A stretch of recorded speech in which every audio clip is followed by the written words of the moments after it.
The dog wouldn't move. 90 pounds of trained German Shepherd, ears flat, body locked, positioned between the handler and the door of the VA rehabilitation clinic, and not one command from the three men surrounding him had made any difference. Not sit, not down, not heel. The animal stood in the center of the intake corridor like something poured from concrete. Amber eyes fixed on a point down the hallway, and Staff Sergeant Cole Reardon stood 6 feet away with his hands open and his voice deliberately calm, and his career quietly unraveling in real time. Then an old woman's voice came from the far end of the corridor. One word, a word Cole hadn't heard in 3 years. The dog sat down immediately. Before we go any further, tell us where you're watching from in the comments below. If this story moves you, please subscribe and stay until the very end.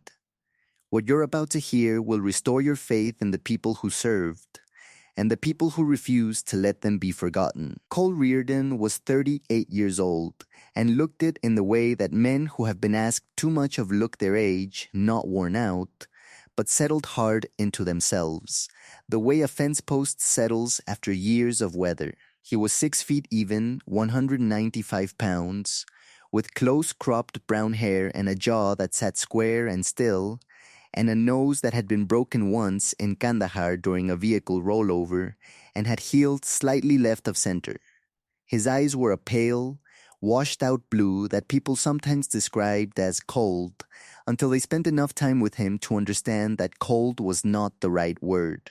The right word was ready. They were the eyes of a man who had never fully allowed himself to stop scanning.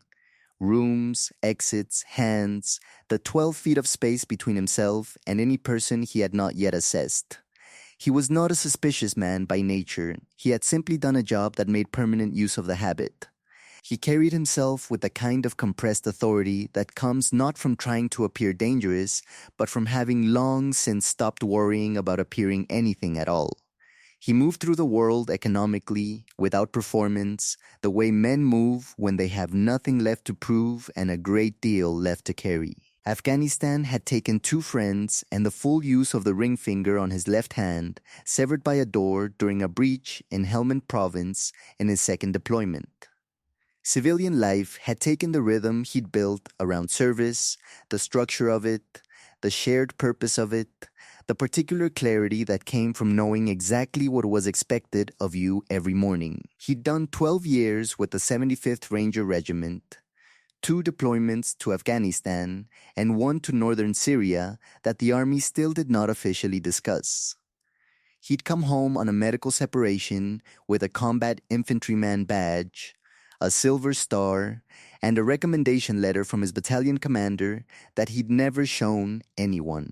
For the past 14 months, he'd been working contract security in Billings, Montana, living in a 2-bedroom house near the river, getting through the weeks with the methodical patience of a man who has learned that patience is the only strategy left.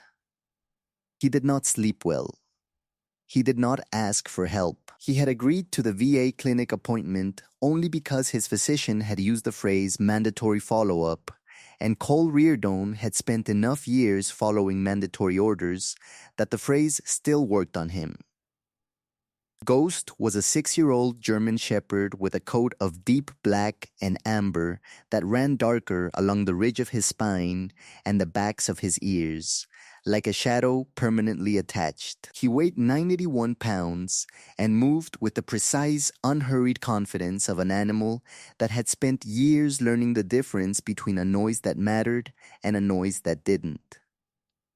His right ear bore a triangular notch, a fragment of ceramic from a night outside Marja in 2022 that had caught the dog at the wrong angle during a vehicle search. The notch had healed cleanly, and Ghost wore it the way veterans wear scars, without comment, as simple evidence that he had been there. He had been certified as a military working dog with the 10th Special Forces Group, had completed 4 operational deployments, and had been listed as excess property by the Army upon his handler's death in a helicopter incident over Logar Province in October of 2023.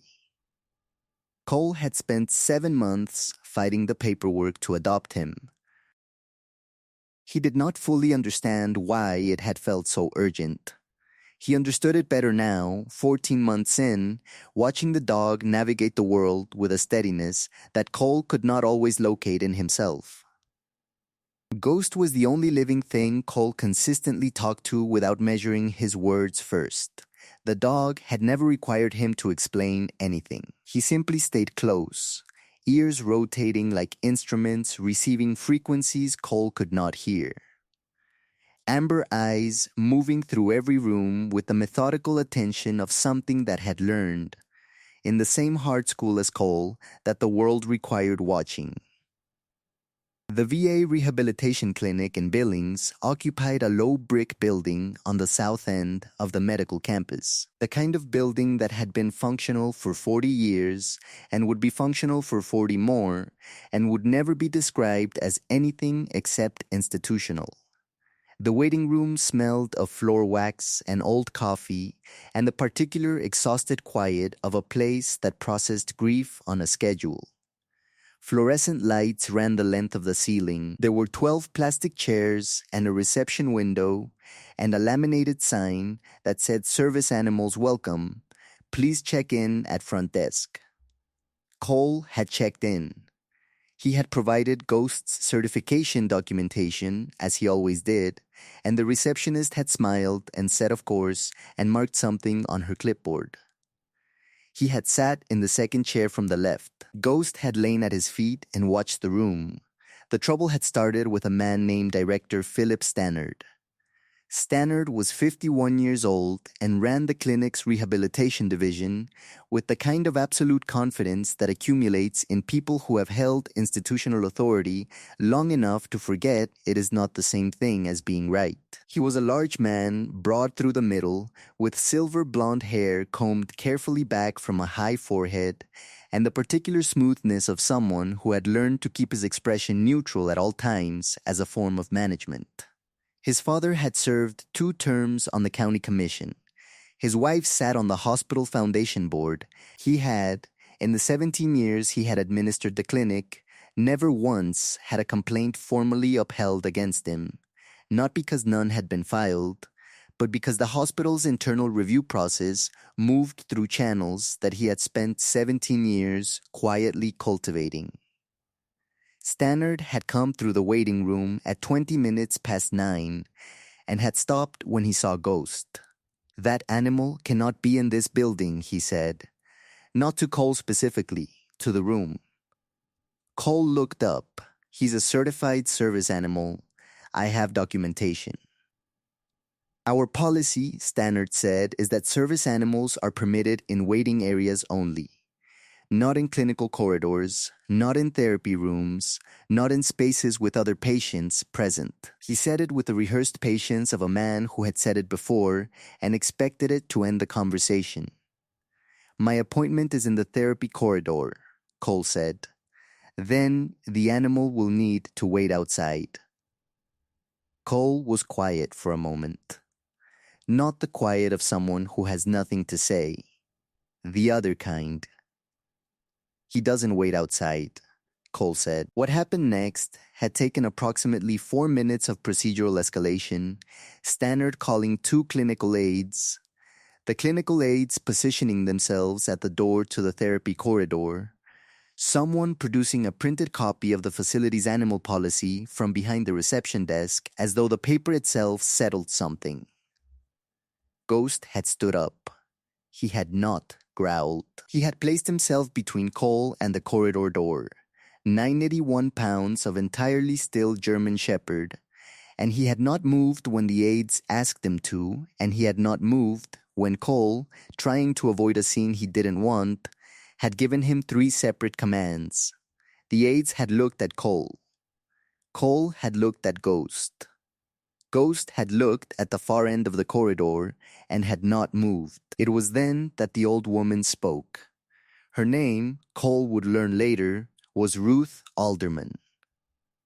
She was 77 years old And she walked with a cane, a plain aluminum one, the kind issued rather than chosen, and she wore a khaki field jacket that was at least 30 years old, and a screaming eagle's patch on the left shoulder that she had earned the right to wear.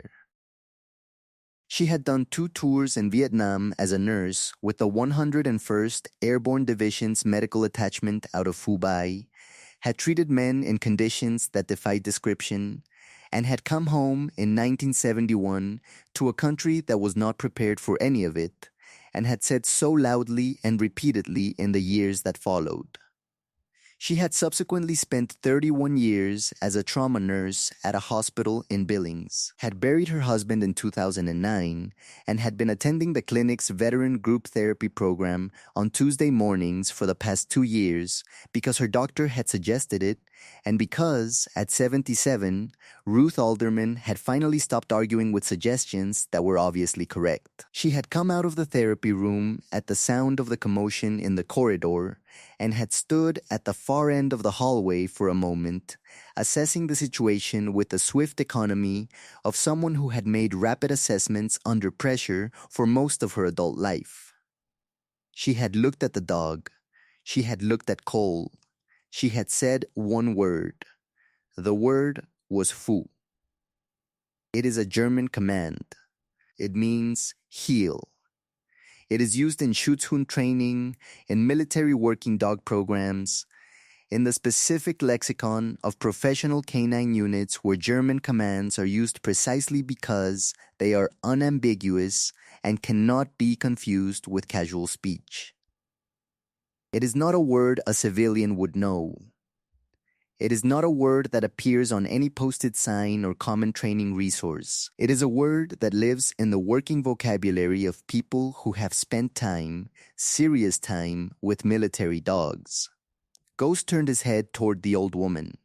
He turned it the way a compass needle turns, not slowly, not dramatically, but with the immediate and complete certainty of a thing that has found its direction. Then he walked down the corridor to her, sat down at her left heel, and looked up at her face. The corridor was very quiet. Ruth looked down at the dog for a moment. Then she looked at Cole, who had not moved. Military working dog, she said. It was not a question. Yes, ma'am, Cole said. Handler's gone? Cole was quiet for a moment. Yes, ma'am. She nodded, the nod of someone who has learned to hold a great deal in a very small gesture. Philip Stannard had taken a step forward to reassert something, and Ruth had turned and looked at him with an expression that had no anger in it, which somehow made it more effective than anger would have been. Philip, she said, this dog is not going to wait outside.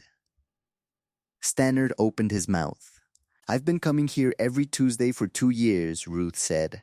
I've signed every form you've sent me and attended every session, and I have never asked you for one single thing.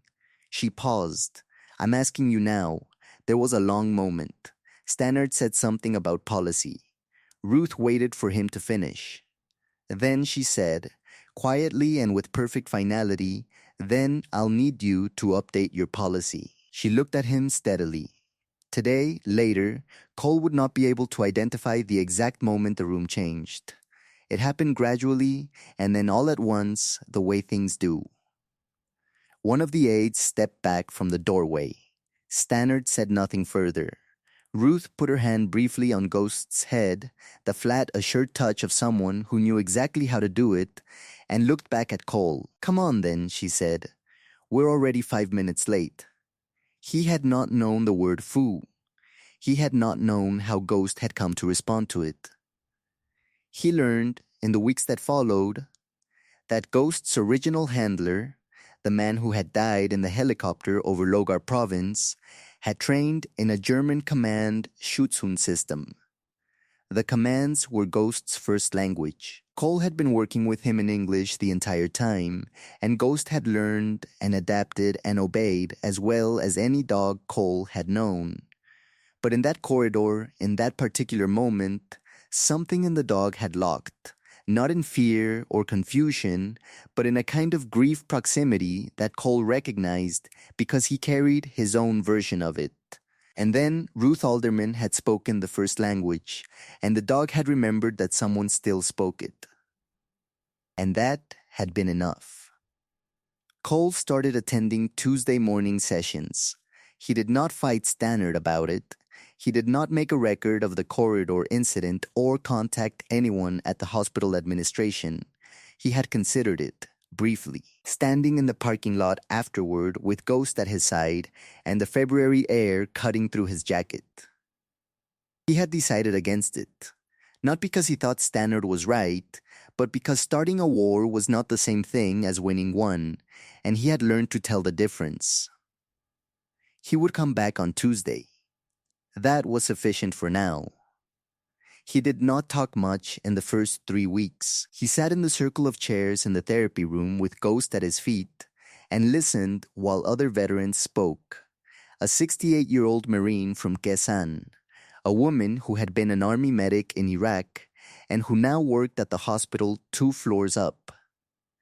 2 men who had served in the Gulf and had aged into something quieter and more careful than what they'd been when they came home. Ruth sat across from him most Tuesdays. She did not push him, she did not treat him with the careful patience that sometimes masquerades as condescension. She simply made room. In the 4th week, he said one thing. He said he didn't know what he was supposed to do with the quiet. He meant the quiet of civilian life, the absence of the structure that had organized him for 12 years. It came out in 7 words, and he stopped, because he hadn't said it out loud before to anyone. Ruth was quiet for a moment. Then she said, "You're not supposed to do anything with it. You're supposed to learn to live inside it." Nobody said anything for a while after that. Director Stannard had, in the 3 weeks between the corridor incident and Cole's 4th session, filed an internal complaint with the hospital administration against what he had described in his written report as an unauthorized animal access incident. The complaint had triggered a review. The review had concluded that the clinic's service animal policy as written was in violation of the Americans with Disabilities Act in several specific respects and had to be rewritten entirely. The new policy was posted the 2nd Tuesday of January. It contained no restrictions on service animals in clinical corridors. Stannard had not been disciplined, which was not surprising, but he had been required to attend a 2-hour ARA compliance training, which, several people who knew him confirmed, had been its own form of consequence. The Tuesday group therapy program was formally expanded in March to include a companion animal component, funded by a grant that Ruth, it emerged, had applied for quietly and without announcement in November before any of this had happened, because she had been planning to ask for it anyway.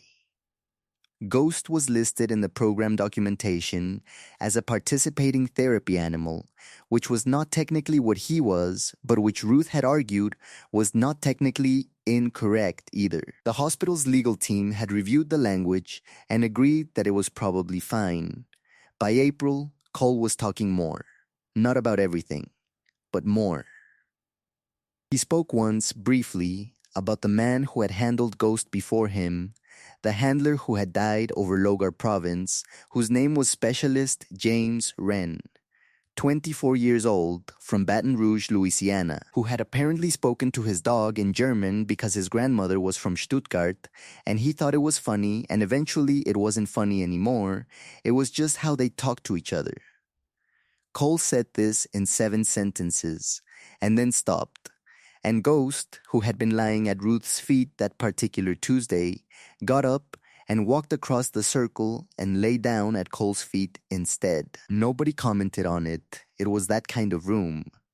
Ruth Alderman had a photograph on her mantle at home, not of her husband, not of her children, though both were represented elsewhere in the room. This photograph showed a group of nurses in fatigues outside a field hospital near Fubai in 1970. Ruth was second from the right, 21 years old, a year from coming home. 6 months from the hardest week she would ever experience. She looked, in the photograph, completely calm. She had told Cole the one time he'd asked that the calm in the photograph was real. Not because things weren't terrible, because she had learned that terror and function were not mutually exclusive, and that you could carry the first and still perform the second, and that learning to do that was either the most important thing she'd ever done or the thing that had cost her the most, and she still hadn't decided which. Cole had thought about that for a long time. On the second Thursday of June, a Thursday, not a Tuesday, because Cole had called and asked if she wanted to get coffee, he and Ruth sat in a diner 3 blocks from the VA campus, Ghost under the table with his head on Ruth's foot, and Cole said, "I think I'm going to be okay." Ruth looked at him over her coffee cup. "I know," she said. She said it matter-of-factly, not warmly, the way you say something that has been obvious to you for a while, and you've simply been waiting for the other person to catch up. He had driven home that night in February after the corridor incident and sat at his kitchen table for a long time without turning on the lights. Ghost had climbed onto the couch, something Cole had stopped correcting him for months ago, and had gone to sleep. Cole had sat in the dark and thought about the word foo, and about what it meant that a 77-year-old woman in a VA corridor had reached a dog that he, the dog's own adopted handler, had not been able to reach. He had not found it humbling in a diminishing way. He had found it, after a while, something closer to relieving. He had not been failing Ghost. He had simply not yet been given the whole picture. That was different. Ghost's tail moved twice under the table at the diner. Slow, deliberate, the kind of tail movement that means something is settled. The kind that, if you know dogs, you recognize as the particular signal that comes at the end of a long and difficult thing. Sometimes the word that changes everything isn't a speech. Sometimes it isn't even a sentence. Sometimes it is one syllable from someone who learned the language in a harder place than you, spoken across a fluorescent lit corridor to a dog that was waiting for someone who still knew how to reach him. God doesn't always send rescue through the channels we're watching for. He sends it through a 77-year-old woman with a cane and a screaming eagle's patch who has survived enough hard things to know, without asking, exactly what a person needs. And sometimes the bravest thing isn't a charge up a hill or a breach through a door. Sometimes it's sitting down in a circle of chairs for the 4th Tuesday in a row and saying 7 words out loud you've never said to anyone before. There is always someone in the room who speaks the language. You don't always know it yet, but they do. If Cole and Ruth's story touched your heart, share it with someone who needs to be reminded that help sometimes arrives from the most unexpected directions. Leave us a comment and tell us where you're watching from, and if you've ever had someone say the right thing at exactly the right moment, we want to hear about it. Your story might be the one that keeps someone else in their chair for one more Tuesday. And if you believe in stories of service, loyalty, and the quiet courage that doesn't make the news, please subscribe to the channel so you never miss the next one. May God bless you, protect your family, and place someone in your path today who knows exactly the word you've been waiting to hear.